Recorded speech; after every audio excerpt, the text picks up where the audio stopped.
오늘은 지난주 시간상 우리가 다 살펴보지 못한 이 본문 병든 자를 위한 기도에 대한 야고보의 말씀을 조금 더 깊게 살펴보면서 우리들에게 하나님께서 무슨 말씀을 하시는지 듣는 시간이 되겠습니다.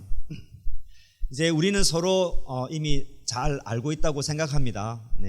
아주 깊이는 잘 모르지만 대충 우리가 살아가는 삶을 서로 보고 서로의 삶에 익숙한다고 생각합니다. 아픈 사람이 참 많죠. 제가 볼 때는 우리 교회가 약간 종합병원이지 않을까 하는 생각이 듭니다. 지난번에 이야기 나눠보니까 갑상선에 문제가 있는 사람, 그리고 쓸개가 없거나 또 쓸개가 고장이 나서 쓸개를 떼야 될 사람도 있고, 손발이 저린 사람도 몇 분 계시고, 또 이 마디가 아프신 분들도 좀 계시고, 또 다리에 이렇게 하지 정맥류가 있으셔서 조금 걷거나 힘들면 다리가 붓는 분도 계시고, 만성으로 허리가 늘 아프셔서 앉아서 늘 찬양하는 강도사님도 계시고, 조금 과하게 먹으면 항상 소화가 안 되시는 분, 또 손에 이렇게 우리 목사님이 그러시는데 땀이 너무 많아서 이렇게 목회자이지만 이렇게 악수하기가 불편할 정도로 손에 땀이 많으신 분들도 계시고, 또 목에 디스크가 살짝 있으신 분들도 우리 가운데 있습니다. 완전히 생각해 보면 종합병원입니다. 이처럼 아플 때 오늘 본문 말씀을 이렇게 보면 마음속으로 아마 병 낫기 위해서 어떤 특별한 방법이 없을까? 오늘 말씀은 어떻게 기도하면 나의 이런 병이 좀 나을 수 있을까? 그런 기대를 좀 하게 합니다. 마음속으로. 또 한편으로 어떤 분은 오늘 본문을 보면서 또 지나치게 깊게 보면 내가 아픈 것은 죄 때문인가? 이런 생각을 할 수도 있습니다. 왜냐하면 오늘 본문의 이곳저곳에서 병 낫기를 위해서 기도할 때 또 죄 사함을 위해서도 기도하라 이런 말씀도 있기 때문에 내가 가지고 있는 병이 죄 때문인가 이런 생각을 할 수도 있습니다. 실제로 아주 가끔씩 어떤 사람을 만나보면 병 아픔이 죄 때문인가 이렇게 고민하는 사람들도 있습니다. 지나가는 감기 같은 걸 가지고 그런 생각은 하지 않으시겠죠. 그러나 아주 심각한 암투병으로 경제적으로 온 가족이 막 쪼달려서 너무너무 힘든 사람들하고 이야기를 나눠보면 그 고통이 너무 심하기 때문에 욥의 친구들이 변론한 것처럼 내가 죄를 지어서 좀 올라가 보면 조상이 죄를 지어서 내가 몸이 아프나 그런 죄와 연관해서 생각을 하는 경우도 있습니다. 그런 오해를 방지하기 위해서 오늘 본문을 볼 때는 13절부터 나와서 18절까지 야고보가 기도에서 가르치는 전체 문맥에서 오늘 본문 말씀을 이해하는 게 아주 중요합니다. 지난주 말씀을 그래서 다시 한 번 더 기억해 볼 필요가 있습니다. 야고보가 기도에 대해서 말씀을 할 때 무엇을 강조했습니까? 기도하는 것이 중요합니다. 야고보서 5장 13절부터 해서 18절까지 이 본문을 가지고 우리가 야고보가 기도에 대해서 무엇을 강조하고 있는가 이 말씀을 살필 때 사실 굉장히 중요한 것은 야고보가 기도에 대해서 다양한 것을 말씀하고 있지만 핵심적인 내용은 기도하는 것이 중요합니다 라고 강조하고 있는 것을 눈여겨봐야 합니다. 이 본문 말씀에 엘리야가 기도하니까 비가 내리고 또 병 낫는 결과적인 모습이 있기 때문에 마치 우리가 기도가 필요할 때면 여러분 기도해야 합니다 라고 결과가 필요해서 기도가 필요할 때 기도해야 합니다 라고 강조하는 것 같지만 야고보의 강조점은 종말을 사는 사람들, 주님 오심을 기다리는 사람들, 주님을 대망하며 살아가는 사람들은 이때에 기도하는 생활이 아주 중요합니다라고 강조하고 있습니다. 우리 13절 말씀을 다시 한 번 더 볼까요? 13절 말씀을 같이 한번 읽어보겠습니다. 너희 중에 고난당한 자가 있느냐? 그는 기도할 것이요. 즐거워하는 자가 있느냐? 그는 찬송할지니라. 우리는 성도라 불립니다. 우리는 거룩한 백성으로 불립니다. 성도는 그래서 아버지 하나님의 뜻이 이 땅에 이루어지는 것을 굉장히 기대하고 또 그 일에 소망하고 헌신하며 살아가는 사람들입니다. 그래서 성도는 이 땅에 하나님께서 어떤 일을 하시는가에 관심이 많고 그 일을 위해서 자기를 헌신하고 심지어 고난에까지 동참하는 사람이 성도입니다. 복음 전하는 것 때문에 배척당하고 말씀대로 살아가 보려고 하기 때문에 손해를 보고 또 섬기고 사랑해야만 하는 고난을 우리가 다 가지고 있습니다. 그래서 성도는 항상 고난이 있습니다. 성도는 고난이 있어야만 합니다. 그렇기 때문에 야고보는 항상 기도할 것을 우리들에게 말씀하고 있다는 것을 여러분 주목해야 합니다. 왜 우리가 고난받을 때 기도해야 합니까? 그 고난의 어떤 결과를 두고 기도하는 것이 아니라 고난 가운데 기도를 통하여 아버지 하나님께서 주시는 위로를 받기 위함입니다. 그리고 이 일들을 잘 이루어내기 위한 인내를 받기 위해서 기도하는 것입니다. 마찬가지로 성도는 고난뿐만 아니라 즐거울 때도 기도하는 사람이야라는 것을 여러분 기억하셔야 합니다. 성도의 즐거움은 정말로 하나님을 진실로 사랑하는 이 성도의 즐거움은 주식이 올라가서 집값이 올라가서 자녀가 잘 돼서 그것만으로 즐거워하는 사람이 성도가 아닙니다. 정말 하나님을 사랑하는 거룩한 사람들, 거룩한 성도는 하나님께서 역사하셨던 것을 보고 그것을 즐거워하는 사람이 성도입니다. 그래서 교회가 세워지는 것을 보고 열방의 말씀이 전파되는 것을 보고 누군가가 예수님 믿게 되는 것을 보고 누군가가 말씀으로 변화되어져 가는 삶을 보고 우리가 기뻐합니다. 그 사람들이 성도입니다. 기도 가운데 하나님께서 역사하셔서 살아계시는 것을 보는 것이, 그 즐거움을 보는 것이 성도의 즐거움입니다. 그래서 이 즐거움을 보고 베드로 사도도 이런 말씀을 하셨습니다. 베드로전서 1장 8절 말씀에 보면 표준세 번역으로 말씀을 읽어드릴게요. 여러분은 그리스도를 본 일이 없으면서도 사랑하고 지금 그를 보지 못하면서도 믿고 있으며 말로 다 표현할 수 없는 즐거움과 영광을 누리면서 기뻐하고 있습니다. 성도를 향하여서 그렇게 말씀해 주셨습니다.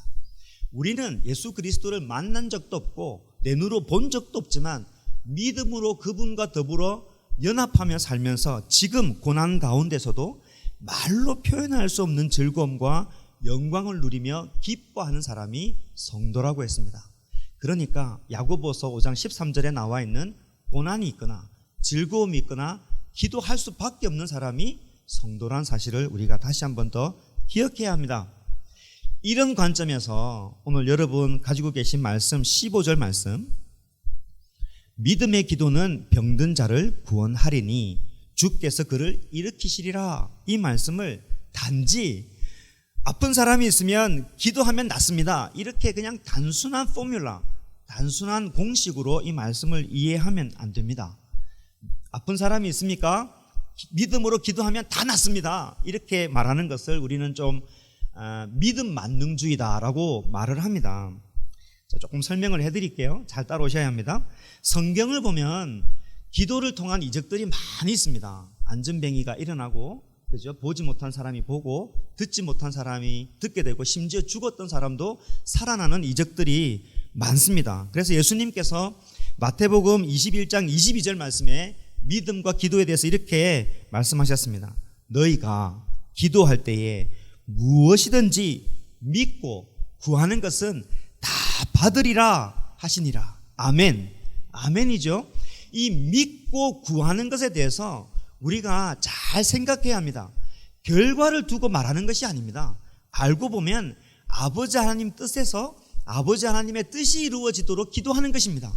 그 뜻이 맞으면 아버지 하나님께서 많은 일들을 하실 것이라고 우리가 믿음으로 간구하는 것입니다.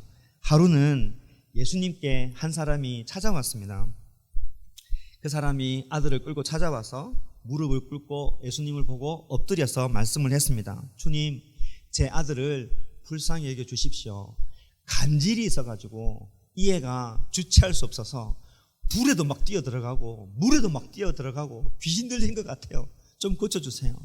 예수님의 당신의 제자한테 가서 좀 간청을 했는데 이분들이 아무것도 못합니다 라고 말했을 때 예수님께서 말씀하셨습니다. 마태복음에서는 믿음이 없고 패역한 세대야, 내가 언제 너희들과 함께 하리요, 이런 말씀하셨고, 마가복음에는 할 수 있거든, 이 무슨 말이냐, 믿는 자에게는 능치 못할 일이 없다, 이런 말씀을 하셨습니다.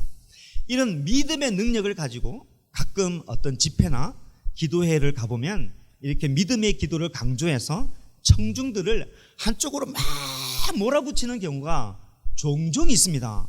그 말은 목소리를 더 크게 하고 더 간절히 기도하고 열심히 부르짖어야 우리의 믿음이 이렇게 깊고 크고 능력이 있는 것처럼 청중으로 향해서 막 이렇게 몰아붙이는 경우가 있습니다. 우리가 그렇게 기도하지 않습니까? 여러분 정말 그렇게 기도 안 합니까? 여러분의 기도 생활은 어떻습니까? 여러분이 자녀를 위해서 기도하고 여러분의 몸을 위해서 기도할 때 비타민 먹듯이 되면 좋고 아니면 말고 그렇게 기도합니까? 여러분이 얼마나 목숨을 걸고 기도합니까? 그런데 현실을 가만히 봅시다. 그렇게 기도했는데도 불구하고 몸은 여전히 아픕니다. 그죠? 열심히 기도했는데 이런 코로나가 한번 지나가니까 잘 나가던 사업도 폭삭 망하게 되고 열심히 기도하지만 자녀는 여전히 방황하고 반항적인 경우가 있습니다. 여전히 기도하고 있지만 남편이 아직까지 복음을 받아들이지 않고 교회를 향하여서 적대시하는 경우가 있습니다. 여러분이 열심히 기도 안 해서 그렇습니까? 여러분의 믿음이 작아서 그렇습니까? 아니면 이런 GP에서 말하는 것처럼 여러분이 목이 실제로 열심히 기도를 안 해서 하나님께서 응답하지 않으신 것입니까? 그렇지 않다는 것이죠. 여러분, 이번 기회에 우리 믿음에 대해서 다시 한번 더 정의해 볼 필요가 있습니다. 여러분, 우리의 믿음은 병이 고쳐질 거야, 거기에 믿음이 있는 게 아닙니다. 잘 따라와 주십니까? 우리의 믿음은 사업이 반드시 잘 될 거야, 거기에 믿음이 있는 것이 아닙니다. 성경이 말하는 우리의 믿음은 하나님은 전능하신 하나님입니다, 그 고백에 믿음이 있는 것입니다. 창조주 하나님을 어디 그분의 하나님이 아니라 나의 하나님으로 믿는 것이 우리의 믿음이 거기에 있습니다. 여러분이 가지고 있는 성경책이 세상에 많고 많은 존재하는 그런 책 중에가 아니라 신실하고 살아있는 능력의 하나님의 말씀이라고 믿는 것에 우리의 믿음이 있습니다. 따라와 주십니까? 예수 그리스도께서 십자가에서 죽으심으로 나의 모든 죄가 다 사해졌고 이제 내가 사는 것은 내가 사는 것이 아니고 그리스도가 내 안에 살아서 내가 하나님과 더불어서 연합하며 살아갑니다. 내 삶은 하나님의 삶입니다라고 고백하는 것이 우리의 믿음이 거기에 있습니다. 이 믿음이 중요한 것입니다. 이 믿음에 우리가 충만해야 합니다. 그래서 믿음의 기도는 모든 것을 전능하신 하나님께 맡기는 기도를 하는 것입니다. 하나님께서 반드시 살아계시고 그분이 창조자 아버지시고 나의 아버지이기 때문에 역사하시는 분이기 때문에 내가 하나님께 간절히 나가면 그 하나님께서는 어떠한 모양이라도 우리에게 인도해 주시고 응답하실 거라고 갖는 것이 믿음입니다. 우리의 믿음이 결과에 있는 게 아닙니다. 초콜릿 주세요, 그 초콜릿 받는 게 믿음이 다 아니라는 것이죠. 그래서 병 고침을 위해서 기도할 때 반드시 붙여야 되는 말이 하나님의 뜻이면 이 병을 고쳐주십시오, 그렇게 간절히 기도하는 것입니다. 병 고침의 결과에 우리의 믿음이 있는 것이 아니라는 것이죠. 이런 곳에 결과에 믿음이 있는 사람들은 응답이 되지 않으면 하나님을 원망하고 교회를 떠나는 경우가 참 많이 있습니다. 여러분 주변에도 몇몇 분 계시죠? 그게 믿음이 아니라는 것입니다. 믿음 만능주의가 왜 잘못되었습니까? 기도와 믿음을 말하고 있지만 하나님이 있지 않고 그 안에 누가 있습니까? 내가 있는 겁니다. 내가 기도하니까 이렇게 되었다, 내가 기도하면 된다, 내가 기도하니까 이렇게 되었다, 내가 기도하니까 교회가 잘 되더라. 맞는 말 같지만 상당히 조심해야 하는 것입니다. 심지어 믿음 가운데서도 하나님이 아니라 내가 믿음의 중심이 있으면 믿음도 우상이 될 수 있다는 것을 여러분 아셔야 합니다. 사도 바울의 기도의 경험을 우리 한번 볼까요? 사도 바울이 고린도 후서의 12장에 보면은 여러분 잘 아는 육체의 가시에 대한 말씀이 있습니다. 아시죠? 사도 바울이 몸에 병이 있었습니다. 그래서 육체의 가시라고 말했습니다. 이 병이 뭘까? 많은 사람들이, 어떤 사람은 안질이 있다, 어떤 사람은 이런저런 말을 하는데 일반적으로 간질이라고 이야기합니다. 왜냐하면 사도 바울이 육체의 가시 곧 사탄의 사자를 주셨다, 이런 말에 표현을 합니다. 그 당시 간질은 사탄이 주었다, 귀신이 있다, 뭐 이런 속설들이 있었습니다. 생각해 보십시오. 사도 바울이 복음을 전하는데, 복음을 여러분 막 복음을 전하다가 갑자기 간질이 나와서 이 자리에 쓰러지면 청중들이 보고 이게 덕이 안 되고 이게 뭐라고 말하겠습니까? 그래서 사도 바울이 얼마나 답답하겠습니까? 그러니까 사도 바울의 그 간절한 기도가 하늘을 찌르지 않겠습니까? 열심히 아버지께 부르짖고 기도했습니다. 하나님, 이게 덕이 안 됩니다. 내가 복음을 전하는데 간질이 있어갖고 넘어지면 하나님 손해지 않습니까? 좀 고쳐주세요. 성경에는 이런 말이 없지만 학대 해석을 해보면 열심히 몇 번 기도했습니까? 3번 기도했습니다. 근데 그 말씀 보면 왜 3번만 기도했을까? 그런 생각 안 해보셨습니까? 왜 3번만 기도했을까요?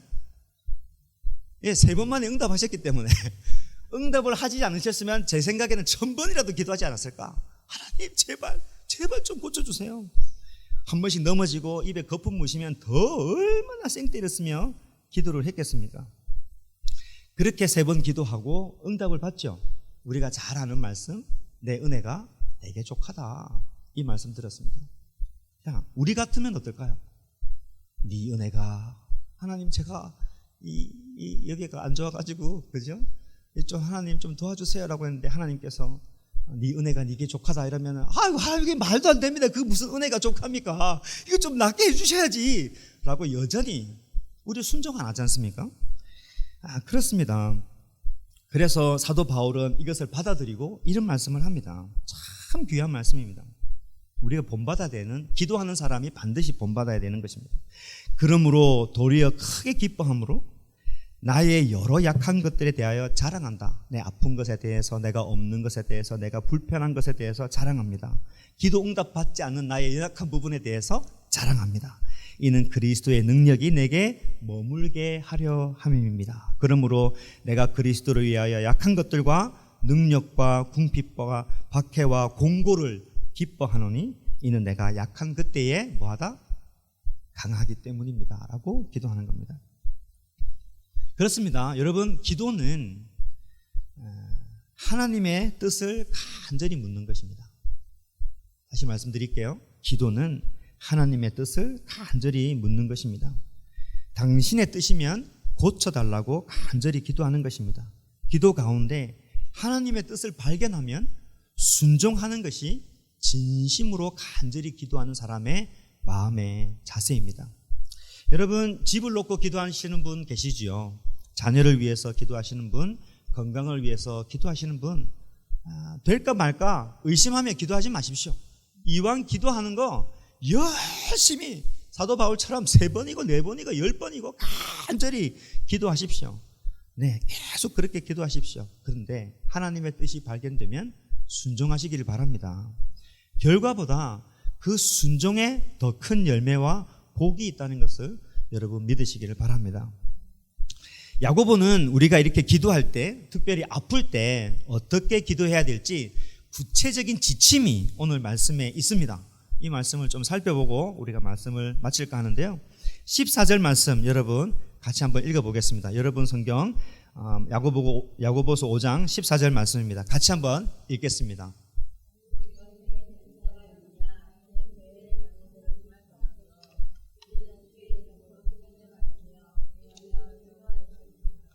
여기서 무슨 말씀을 하고 있습니까? 힘들고 어려울 때 혼자 기도하지 말라는 것을 말씀합니다. 교회의 장로를 청하라 이렇게 말씀합니다. 여기서의 장로는 장로의 직분을 이야기하고 있지만 함께 기도할 수 있는 사람을 교회에 청해서 여러분이 힘들 때 같이 기도해라 이런 말씀을 합니다. 아주 가끔씩은 교회 공동체 내에 꼭 그런 사람이 있습니다. 내가 아픈데 교회에서 아무도 안 찾아줬다. 진짜 이 교회는 사랑이 없다 이런 말씀이 있습니다. 그럴 수 있죠. 누가 아프면은 교회가 돌아봐야죠. 당연히 신방해야죠. 어느 교회는 봤더니 7년 동안 목사님이나 교회 식구들이 한 번도 돌아보지 않아서 마음이 너무 상했다. 그 이상한 교회죠. 누가 성도를 돌아보고 아프면은 찾아보고 이렇게 해야 되는 것이 맞습니다. 하지만 여기에서 야고보가 강조하고 있는 사실을 눈여겨볼 필요가 있는데요. 성도는 자신이 병들어 힘들다고 느껴지면 교회가 너무하다 그렇게 원망하지 말고 교회에 청해서 함께 기도할 수 있어야 합니다. 그 말이 무슨 말씀입니까? 여러분이 힘들고 낙심되면 다른 말로 하면 일어서기를 애써야 합니다. 이런 말씀을 듭니다. 내가 힘들고 나약해서 아이고 어떡해가 아니라 야고보는 기도할 사람을 청해서 함께 기도하십시오. 이 말씀이 무슨 뜻입니까? 여러분이 낙심되면 안 됩니다. 일어서야 합니다. 그 말씀을 하고 있는 겁니다. 열심히 신앙생활 잘 하다가 주저앉는 경우가 있습니다. 뭔가 마음이 아프면 병이 들면 그렇죠. 육신이 힘들면 의욕이 사라지고 정신이 나약해지고 교회 간다는 자체가 굉장히 귀찮아질 수도 있습니다. 뭐 육신뿐이겠습니까? 정신도 마찬가지입니다. 막 일이 너무 많고 스트레스 받으면 그냥 사람이 피폐해집니다. 그러면 관계 맺는 것도 너무 힘들고 그냥 막 정신적으로 마음도 그냥 만나면 싸움도 되고 신앙이 안 되는 경우도 있습니다. 영적으로 시험이 와도 마찬가지입니다. 이 사람들이 다 병든 사람들입니다.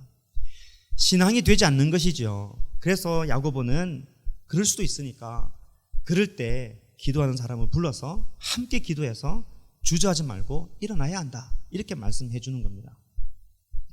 중독에 관련된 책을 읽다 보니까 현대인들이 여러 가지 모양으로 중독이 많이 되어 있습니다. 뭐 운동과 같은 건전한 중독도 있지만 쇼핑 중독도 있고 TV, 폰 중독, 뭘 만져야 되는 거 여러 가지 어디에 마음을 써야 되는 거 그걸 이제 중독인지 아닌지 어떻게 하느냐 안 해보면 압니다. 안 해봤는데 상당히 삶이 불편하다. 잠도 안 온다. 밤에 뭘 단 걸 먹어야 되는데 잠이 안 온다. 탄수화물 중독이죠. 여러 명은 이게 중독 문제가 있는데 교회 내에서도 이분의 통계로는 80%가 다 중독의 문제가 있다. 이런 말을 합니다. 어쩌면 그런 면에서 오늘 말씀 15절, 16절에 혹시 죄를 범하였을지라도 사하심을 받고 서로 죄를 고백하라 말씀하시는 이유도 여기 있을 수도 있습니다. 암이 걸렸다고 내가 죄를 지어서 암이 걸리는 건 아니죠. 그러나 우리가 겪고 있는 상당히 많은 현대인의 병들 보면 어떤 삶의 질서가 잡히지 않아서 일어나는 경우가 많이 있습니다. 그런 면에서 어떻게 보면 죄를 서로 고백하라 이런 말씀이 있는 것 같습니다. 야고보의 말씀은 그렇게 병들었다고 나중에 하지 말라는 겁니다. 지금 내가 쓰러지고 내가 연약할 때 일어서라고 야고보가 말씀해 주는 겁니다. 혼자서는 절대 되지 않습니다. 내 혼자 일어서야지. 영적인 문제는 혼자 안 되는 경우가 너무 많이 있습니다. 사람을 불러서 같이 기도하고 예배드리고 함께 찬양하면 우리 가운데 있는 이 회복이 있습니다. 여러분 그런 일들이 있으시기를 바랍니다. 장로를 청한다는 표현을 여러분 유심히 보셔야 합니다. 교회에 기도 요청할 수 있습니다. 목사님 제가 쓸개가 좋지 않아서 기도해 주세요 라고 기도하면 교회가 네 알았어요 하고 공예배 때 같이 기도할 수 있습니다. 그리고 오늘 집사님 기도해 주세요. 네, 중보 기도할 때 기도할게요 라고 할 수 있죠. 장로에게 이야기했을 때 장로가 네 알겠습니다. 제가 집에서 열심히 기도하겠습니다 라고 말할 수 있겠죠. 그런데 야고보는 어떻게 합니까? 청해서 현장에서 기도할 것을 말씀하고 있습니다. 왜냐하면 쓰러진 자, 연약한 자가 함께 기도할 때 일어설 수 있기 때문에 그렇습니다. 이 현장성이 굉장히 중요합니다. 그건 저도 마찬가지입니다. 저도 힘들 때 나 혼자 일어서야지 그 쓸데없이 시간 낭비하는 겁니다. 교회에 이야기하고 제가 이런 상황에 있습니다. 죄짐이 너무 커서 이게 참 벗어날 수 없습니다. 같이 찬양하고 기도하고 싶습니다. 이렇게 오픈할 수 있는 교회가 건강한 교회라고 저는 믿습니다. 여러분도 요즘은 너무 개인주의적이기 때문에 각자 신앙생활을 하려고 합니다. 그러나 신앙의 공동체는 함께 일어서는 게 아주 중요합니다. 마태복음 18장 19절에서 20절 말씀해 보면 진실로 다시 너희에게 이르노니 너희 중에 두 사람이 땅에서 합심하여 무엇이든지 구하면 하늘에 계신 내 아버지께서 그들을 위하여 이루시리라. 두세 사람이 내 이름으로 모인 곳에는 나도 그들 중에 있느니라 믿으시기를 바랍니다. 함께 현장에서 기도하는 게 중요합니다. 그래서 목사인 저도 있지만 여기 제가 볼 때는 기도하시는 분들 다 제가 볼 땐 다 기도하시는 분들입니다. 그래서 좀 힘들고 이러면 꼭 제가 아니더라도 목사님을 부르든 집사님을 부르든 함께 식사하면서 마음을 나누고 같이 기도합시다. 또 때로는 그것도 너무 힘들면 예배 드립시다. 그런 여러분이 되시기를 바랍니다. 우리 공동체가 그렇게 되었으면 참 좋겠습니다. 이 이야기는 어른들에게만 해당되는 게 아닙니다. 우리 리사도 있고 찬진이도 있고 주은이도 있지만 젊은 친구들도 하나님의 거룩한 성도들입니다. 살다 보면 혼자이고 어렵고 부모한테 이야기하지 못하는 일들이 있습니다. 여기 기도하는 어른들을 활용하세요. 마음껏 어베일러블 합니다. 아무 집사 나중에 주소록 만들어 드리면 전화해가지고 힘들어요, 밥 사주세요, 그냥 밥 먹고 기도해달라고 그러고, 그게 참 건강한 교회라 믿습니다. 그렇게 되면 이 모임에서도 여러분이 서로에 대해서 좀 잘 아셔야 합니다. 어른들끼리 교제하지만 때로는 아이들도 보고 잘 사냐, 문제가 없냐 이렇게 물어보고 기도해 줄 수 있는 공동체가 되기를 주의 이름으로 축복합니다. 이제 말씀을 마무리하는 단계로 접어들었는데요, 마지막으로 야고보는 병든 자가 무엇을 해야 하는지 이렇게 말씀했지만 반대로 신앙 공동체가 병든 자를 위해서 무엇을 해야 하는지 한 구절 속에 다 표현하고 있는데, 첫째는 기도하는 사람을 보내야 합니다. 그 말은 공동체 내에서 병든 자를 위해서, 연약한 사람을 위해서, 나고자 된 사람을 위해서 기도해 줄 수 있는 사람이 공동체 내에 있어야 된다, 이런 말씀입니다. 또 두 번째는 바른 권면을 할 수 있어야 된다, 그 내용이 있습니다. 좀 해석을 하고 마무리를 하겠습니다. 병든 자가 기도할 사람을 찾는데 교회 내에 기도해 줄 수 있는 사람이 없다면 참 연약한 공동체입니다. 그죠? 당연히 누군가가 연약해서 힘들 때 누군가가 주소록을 펴거나 누가 생각을 할 때 번뜩 떠오를 수 있는 사람이 공동체에 많아야 우리 공동체가 건강한 공동체입니다. 그러려면 우리가 항상 기도받는 자리에서 기도해 줄 수 있는 자리까지 가야 됩니다. 여러분이 언제까지 내가 힘들어요, 나 좀 기도 좀 해주세요, 저도 기도 요청할 수 있습니다. 그러나 나도 누군가를 위해서 기도해 줄 수 있는 사람이 되어야 된다고 간접적으로 말합니다. 왜냐하면 우리가 함께 가기 때문입니다. 그래서 기도시킬 때 도망가지 말고, 기도에 서툴고 기도하는 게 부끄럽고 누구를 위해서 기도해 본 적이 없으신 분들이 계실 거예요. 그래, 이것도 연습이니까 함께 기도할 때 기도하시고 기도의 능력을 키우셔서 병든 자를 위해서 기도하는 자리까지 분명히 가셨으면 좋겠습니다. 마지막으로 오늘 본문을 보면 병든 자를 위해서 기도할 때 야고보는 주의 이름으로 무엇을 발라라고 말합니까? 기름을 발라라. 쉽게 이야기하면 옛날에 우리 어머니들이 머리에 박치기 해가지고 박이 터지면 뭘 발라라고 합니까? 된장 발라라, 이런 말 합니다. 저는 그래 들었는데 어쨌든 시골 총구석에 살아서 그런 것 같습니다. 왜 된장을 발라라 했는지는 잘 모르겠지만 어떤 사람은 침 발라라. 여기서 말하는 기름 바르는 것은 특수한 효과가 있는 게 아니라 의료 치료를 하는 겁니다. 당시에 기름을 부을 때는 이렇게 특별하게 안수의 개념으로 기름을 바르는 경우도 있지만, 예를 들면 강도를 만났던 어떤 사람이 있었을 때 지나가는 사마리아 사람이 기름을 발라서 치료하는 경우가 있습니다. 여기서 주의 이름으로 기름을 바르는 것은 일반적인 의료 치료를 인정해 주는 겁니다. 그러니까 우리가 가끔씩 신앙생활 하다 보면 잘못되게 고집하는 경우가 있습니다. 일반화시키는 거죠. generalization이라고 하죠. 그러니까 예를 들면 의사한테 병고침을 의뢰하는 것은 믿음이 없다고 생각을 하는 거야. 그건 잘못된 겁니다. 주의 이름으로 잘 치료가 되도록 기도하는 게 중요합니다. 지난번에 말씀드렸죠. 약 끊고 갑상선을 위해서 내가 기도하려고 했는데 그러다가 사망하는 수가 있습니다. 그 지혜로운 게 아닙니다. 가끔씩, 아주 가끔씩 이렇게 막 주장하시는 분이 계십니다. 아주 특별한 경우고, 우리가 될 수 있으면 일반적인 의료치료도 참 필요하다. 그래서 아픈 자가 있을 때 확실하게 권면을 잘 주의 이름으로 치료할 것을 권면하고, 함께 모여서 영적인 부분이면 죄에 대해서 이야기하고 함께 사함을 위해서 기도하고 그 공동체가 그분이 일어설 수 있도록 기도하는 것이 야고보가 지금 말씀해 주고 있는 것입니다. 말씀을 전체적으로 정리하면서 오늘 마무리하겠습니다. 오늘 말씀을 묵상할 때 제가 어떤 영화가 떠올랐습니다. 월남전 영화였는데 제목은 잘 생각이 나지 않습니다.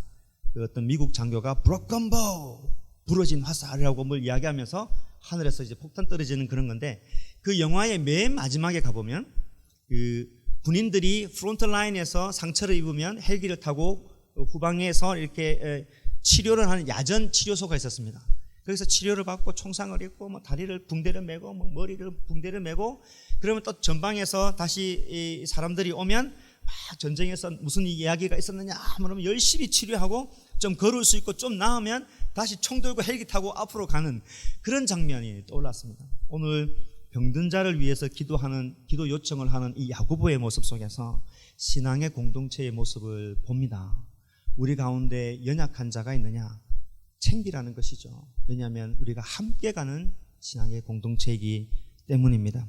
야고보는 마지막 날을 기다리면서 종말을 살아가는 성도들에게 고난이 있거나 즐거움이 있거나 언제나 우리는 기도해야 합니다라고 아버지의 뜻이 이 땅에 이루어지도록 간절히 기도 요청하면서 동시에 공동체 내에 다친 연약한 자들을 돌아보고 함께 일어설 것을 우리들에게 요청해 주고 있습니다.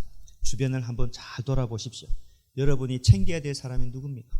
지금 믿음을 가지고 프론트 라인에서 문 집사님이 나야 병든 자가 있을 수 있을 때 같이 잡고 가야 합니다. 왜냐하면 우리 모두가 다 거룩하게 부름을 받은 성도이고 십자가의 용사이기 때문입니다. 우리는 앞으로 전진해야 되는 복음에 대한 사명이 있기 때문에 지치지 말고 앞으로 가야 합니다. 그래서 서로 기도하고 세워주고 일어서는 아름다운 교회가 되기를 주의 이름으로 축복합니다.